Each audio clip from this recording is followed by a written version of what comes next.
हाँ, नवाब की बीवियाँ उनको एक नजर देखने को तरसती हैं। तरसती है?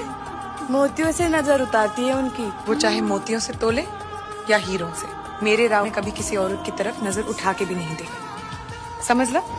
काशी हम किसी और से मतलब लोग जो कह रहे हैं वो सही है क्या कह रहे हैं? कि पेशवा बाजीराव को किसी की नजर लग गई। काशी तुम हमारे लिए उतनी ही प्रिय हो जितनी की मस्तानी। उसकी और हमारी तुलना तो हो ही नहीं सकती। ने आपके साथ रास लीला जो नहीं रचा। तुम्हें हमसे और मस्तानी से काफी शिकायतें होंगी। पराए लोगों से क्या शिकायत करें?